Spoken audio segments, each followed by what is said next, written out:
नमस्कार सर्वांना, श्री स्वामी समर्थ। तर तुम्ही माझ्या मागे हा रिकामी जागा बघू शकता। इथं आपला रॅक होता, तो आता आपण धुण्यासाठी काढलेला आहे। तो आता टेरेसवर ठेवलेला आहे, कारण आज आहे पाण्याला 10वा दिवस, अजूनसुद्धा पाणी आलेलं नाही आहे। तर आज डेट दिलेली त्यांनी की आता 2 वाजता पाणी येईल म्हणून। आता 1 वाजलेला आहे। मी जेवणाची तयारी करतोय, मम्मी कारले बनवते इथे। पाणी आलं का खूप फजिती होऊन जाईल, म्हणून आम्ही आत्ताच जेवण करून घेऊ। मग पाणी 2 वाजता येऊ ना, तर 2:30 वाजता येऊ। आमच्या डब्याला सकाळी मम्मीने पालक बनवली होती। हे बघा, ही पालक बनवली होती मम्मीने अशी। हे डब्बे आहेत ना, त्यांना फ्रीज ॲक्सेसरीज म्हणतात। हे आम्ही ॲमेझॉनवरून मागवलेले आहेत। हे सगळं आपलं त्या मोठ्या रॅकवर होतं, पण मग तो आता धुण्यासाठी काढला आहे। मग तो आता वरती टेरेसवर आहे, तर असा पसारा झाला आहे सध्या घरात। हे बघा, हे आमचे कालचे भांडे पडलेले आहेत। पाणी नसल्यामुळे आम्हाला धुताच येत नाहीत ते। बघा, हे आमचे हांडे कळशी, हे आमचे 2 जार, सगळं रिकामं झालं आहे। हे इकडं पण हे ठेवलेले हे टप टीप, हे पण रिकामं झालेलं आहे। 21 तारखेला पाणी आलेलं होतं आम्हाला। आजची 29 तारीख आलेली आहे, आम्हाला अजूनसुद्धा पाणी दिलेलं नाही आहे। तर आज दादाने पण पाण्यासाठी सुट्टी घेतली होती, कारण आमच्या दोघींची फजिती होते। आणि दादा आता तिकडचं घर आवरतोय। दादा तिकडचं घर आवडतोय।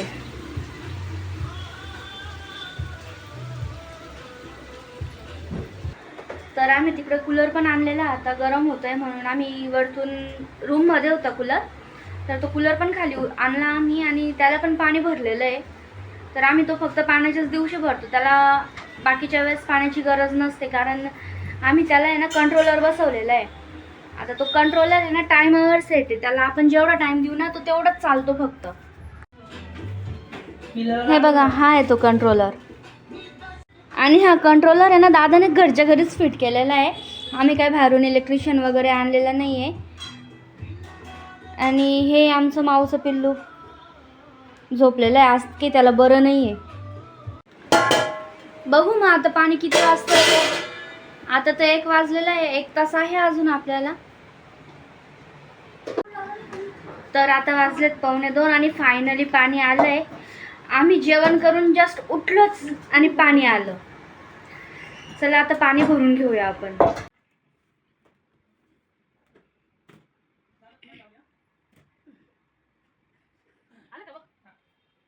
मध्ये कुठे पिवणे पडलेला ना, बघ जरा तुझा हे काय पिव पडलाय, ते टाकी तुम्ही उद्या आले का बघ बघ।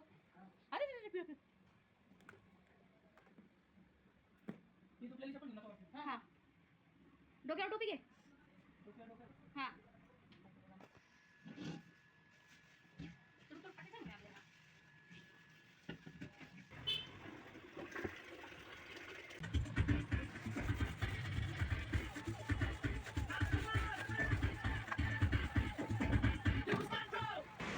माऊ हिरव्यागार वातावरणात झोपलेली आहे। मी लाईट पण गेलेली आहे, आपलं पाणी पण अर्धवटच झालेलं आहे। आणि तिकडे ना डीपीवर मोठा स्फोट झाला आहे आणि ना पूर्ण घरांमध्ये करंट उतरलेलं आहे, तर तिकडे भांडणं चालू आहेत। हे बघा, इथं अशी जोरात भांडणं चालू आहेत। तर हे इथं नेहमीचंच झालेलं आहे, दरवेळेस डीपी उडते आणि घरात ह्या वेळेस डायरेक्ट पूर्ण करंटच उतरलेलं आहे। आमचे खालचे भाडेघरी आहेत ना, त्यांना तर करंटच लागला आहे। ते फरशी पुसत होते, घरात करंट लागत आहेत। इथे घरामध्ये फुल लाईट चालू आहे। हां, आमच्या घरात काय माहिती मी कसा करंट येतोय तो। चला आता बटणं वगैरे सगळे बंद असताना सुद्धा फुल करंट आलं इथे। हे बघा, उकडून घे ना असं चांद्याकडून। बरोबर आहे ना, हे बघा आपले मोटर फुल करंट चालू आहे, इथे सगळे बटणं वगैरे बंद आहेत, लाईट सुद्धा गेलेली आहे। तर एक तर 10व्या दिवशी पाणी तिकडून वरतून असा प्रॉब्लेम, पाणीच पुरत नाही, पाणी साचवलं सुद्धा जात नाही। तिकडे आमचे भांडे रिकामेच पडलेले आहेत, एवढा मोठा प्रॉब्लेम झाला आहे इथला। डीपी पण चेंज करत नाही, परत अजून त्यांना असा प्रॉब्लेम सांगायला गेला की असं होतंय म्हणून, की परत अजून ते लोक नागरिकांनाच ओरडतात। आता MSEB वाल्याने तसंच केलं, एक जण सांगायला गेलं तिथं की असा असा प्रॉब्लेम होतोय, तुम्ही डीपी वगैरे चेंज करा, तर तो MSEB वाला त्यालाच ओरडत होता। आता इलेक्ट्रिशियन आला आणि त्याने थोडंसं व्यवस्थित केलं तिथं, तर आता घरातला फेस गेला आहे। बघू आता लाईट कधी येते। फायनली आता लाईट आली आहे आणि ती पण प्रॉपर आलेली आहे। आता काहीच फॉल्ट नाही आहे त्याच्यात. आणि आता आम्ही मस्त आता अशा कूलरच्या हवेत बसलेलो आहे. आणि मम्मीने मस्त आता केस धुतले. तर आम्ही आता 8:30 वाजता डीमार्टला गेलेलो होतो. तर तिथून काही वस्तू आणल्यात आम्ही. त्याच्यातल्या या 2 वस्तू तुम्हाला दाखवण्यासारख्या आहेत. तर आता रात्रीच्या 11:30 वाजता मी व्हिडिओ शूट करते तुम्हाला दाखवण्यासाठी.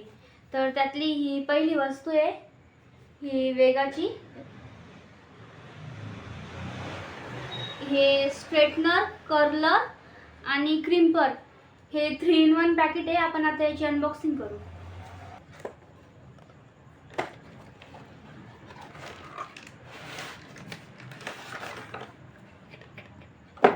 वॉरंटी कार्ड वरती घे, वरती थोडं वरती घे. पॅकिंग भेटते त्याच्यात. ही वायर आहे. याला ही एक अशी इथं पॉलिथिन भेटते. हे असं बटन आहे. हे इथं ऑन ऑफचं स्विच आहे. हे इंडिकेटर आहे. हे असं बटन दाबलं की इथं ही एक ओपन होते क्रिम्परचं. आणि उलट्या साईडने परत प्रेस केलं की हे स्ट्रेटनरचं ओपन होतं. आणि हे कर्लरचं आहे. हे बघा, हे जी ही डिझाईन आहे ना, ही क्रिम्परला यूज करतात. हे प्लेनवालं स्ट्रेटनरला आणि हे कर्लरला यूज करतात. याच्यात हीट सेट करायला नाही आहे. वेगा कंपनीचं आहे हे. आणि हे आज गुडनेसचं रोजमेरी वॉटर. आपण त्याची पॅकिंग काढून घेतली. आणि हे बघा, इथं ऑफचं आणि ह्या साईडने असं ऑनचं बटन आहे. तर ऑफवर आहे ते दबणार नाही. आणि इथून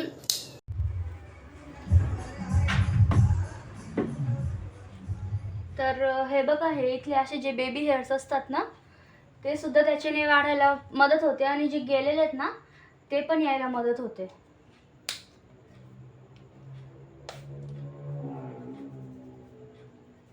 ते असं स्टिकी नाही आहे, काही नाही आहे. रात्रभर त्याला ठेवायचं आहे आणि सकाळी धुवून टाकायचं आहे. आणि ते केसांना नाही, फक्त स्काल्फवर अप्लाय करायचं आहे. थोडीशी मसाज करायची, रात्रभर ठेवायचं ओव्हरनाईट आणि सकाळी वॉश करायचं त्याला. त्याच्या डोक्याला जरा जाऊन दिला काय? ऑरेंज ना? ते आग गोल येते भयानक. घरात पुसते त्याला. बाहेर मस्त हवा येते रे दादा. त्याची आई पण खूप गेली. त्याचा स्मेल ना एकदम असं लव्हेंडर सारखं आहे एकदम. ते आपण शेविंग क्रीम यूज करतो ना, त्या टाईप आहे पूर्ण. छान आहे, मस्त. असं स्टिकी नाही आहे, काही नाही आहे. लावल्यावर अजिबात वाटत नाही की आपण काही डोक्यावर स्प्रे केलं आहे की काय. कसं वाटतं दादा, फील सांग. हिरवगार.